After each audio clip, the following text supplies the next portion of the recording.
Oh, something amazing was going to hit the scenes around 1981. And in its official form, it was called the personal computer, the PC. And this was suddenly introduced to a market that only knew about mainframes and dumb terminals.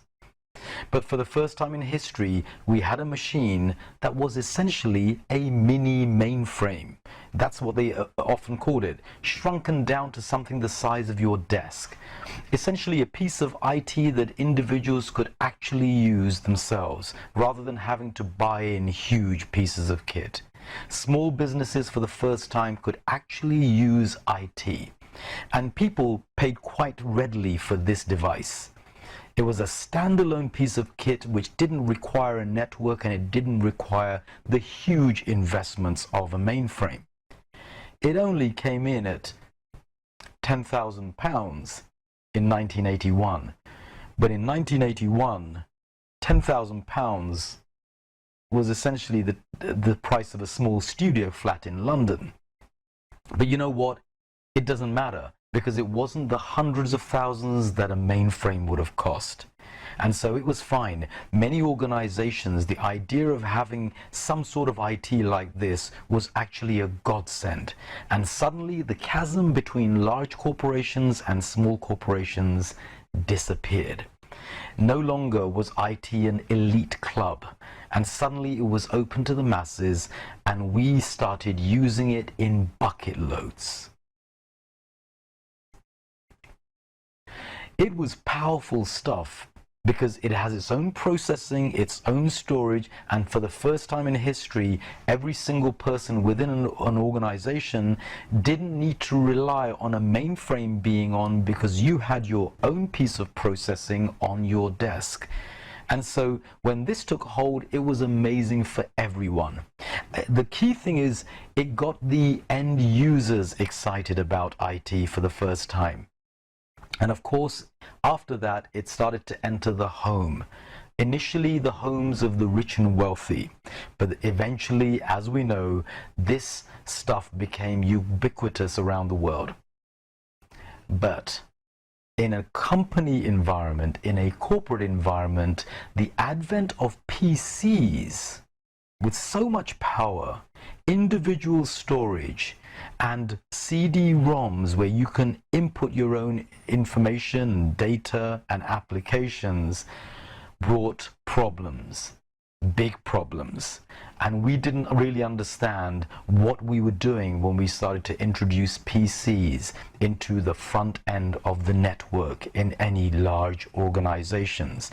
The advent of the corporate PC was one of the biggest cultural shocks in IT. It was a cultural shock primarily for the IT department, because for the first time in history, it was no longer a single point of failure. No longer could you just go to one thing when something had gone wrong, which they had been doing for decades. Suddenly, when things went wrong, they went wrong everywhere, and this would change everything. At this point, I also want to introduce you to a new concept. And so this is a term that you're going to start seeing that you will see on CVs all the time, especially of networking people. So we introduced this thing called a PC. The PC had its own processing power, but it was also linked to servers in the background. We stopped calling them mainframes at this stage, and we started to use the term server. And the term, around the 90s, the term client-server architecture really took a hold. So I need you to be familiar with this, because if you're going to understand cloud or any networking concept, you will need to understand the concept of client-server architecture. This is infrastructure and networking at its basics. Most of your candidates, if they're in networking, they work in a client-server architecture. And most of the clients you're dealing with, your corporate IT clients, work in a client-server architecture. It's not complex. What it simply means in networking terms is that a client is the machine at the user end, and the server is the machine at the back end. That really is all there is to it.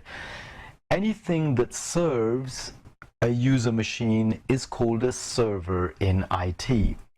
And any machine that is being served by the server is known as the client in IT.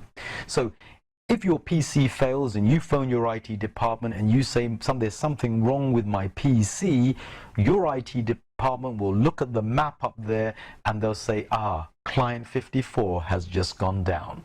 So you, in their eyes, are a client to the server. So client-server architecture is essentially the thing that took off when PCs and servers joined up together from the late 80s, early 90s onwards. What we have here, of course, is also something that links your client to the server, and that is called a router. And of course, all networking people know about routers. So a router is essential in a client-server architecture because it's the device that connects all of your individual PCs to that big server in the back.